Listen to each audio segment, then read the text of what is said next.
አትፍረዱብኝ። እኔ ላይ የማታውቁትን ነገር አትፍረዱ። እኔ ላይ እሄዳለሁ ብላለች። ሰላም አለይኩም እሄዳለሁኝ። በጠራችሁ ቦታ እገኛለሁ።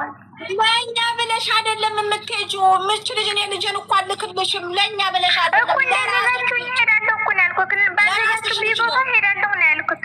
እኔ ልጁ የእናንተ ነው አላልኩም እኮ። እሄዳለሁ በእንጂ ሄድላችኋለሁ። ሸባይ ሸዛችሁ ጊዜ ብላችሁ ብትፈርዱብኝ እገባለሁኝ። ፈርሚ ላላችሁኝ እፈርማለሁ። ችግር የለብኝም። ግን አትፍረዱብኝ እኔ ላይ ብቻ ማለት ነው። ልጅቱን ስለማታውቋት ነው። አስገድደውኝ ነው እንዲያትል በፈቃደኝነቷ ምርጫዋን ስጧትና ትምረጥ። በራሷ ፈቃድ እንዲሆነ የምታደርገው ማወቅ አለበት።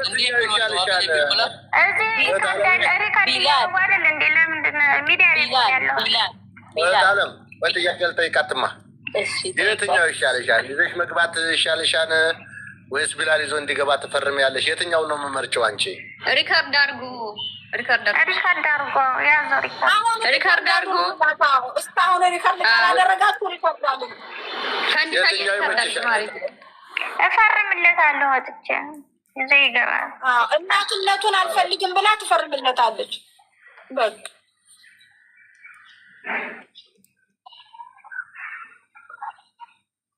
አዎ ነገ መተሽ አስገድደውኝ ነው እንዳትል ጥሩ ነገር ነው። ይሄ ጥሩ ነገር ነው።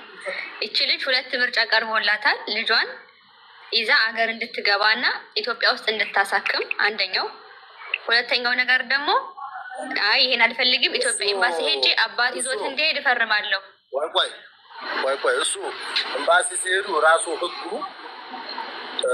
ህጉ ይመራቸዋል። እንዴት ይዘው እንደሚሄዱ አልፈልግም ብላ ይሁን ፈልጋም ይሁን ህጉ ራሱ ይመራቸዋል። ገባችሁ? አንደኛችን መቅረት አለብን። እኔ ካሁን በፊት በስም አለብኝ ልጁ ጋራ፣ እሱ ደግሞ የለበትም። እሱ ይዞ ይግባኔ ዝልቅር የሚል ሀሳብ እዛ ህጉ ይመራቸዋል። ችግር የለውም። እኔ ልጅሽን አፈልግም ብለሽ አፈርሚ አልልም። ያ የእሷ ውሳኔ ነው። ህግ የሚመራቸውን የራሱ መንገድ አለው። ህግ ይመራቸው እኮ ማለት ልጁን አልፈልግም ብላ እስካልሆነ ድረስ እስካሁን ቁሞ የማይሄድልኝ ወንድ ይዞ መግባት አይችልም። እዛ ስትሄዱ ህጉ ይመራቸዋል። እሱ ህጉ ይመራቸዋል። እዚህ ጋር እኔ ልጅን አልፈልግም ብለሽ ፈርሚ ለክድሽ ምናምን ሳይሆን ህጉ ራሱ ይመራቸዋል እኮ። ቦታው ላይ ስትሄዱ አንተ ይዘህ መሄድ አትችልም።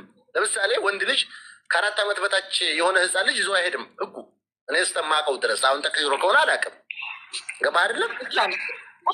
እናት ተቀምጣ አባት ከ4 ዓመት በታች የሆነ ህፃን ልጅ ይዞ መሄድ አይችልም። እናት ተቀምጣ። ነገር ግን ችግር ስለተፈጠረ አንተና እሷ እዛ ትትቀርቡ ህጉ ራሱ ይመረምራቸዋል። ይዘህ ትሄዳለህ ይዘህ አትሄድም የሚለውን ህግ ነው የሚፈርድልን። አይ እሷን ይዛ የምትሄደው ከሆነ ህጉ ራሱ አንጠልጥሎ ይዛታል።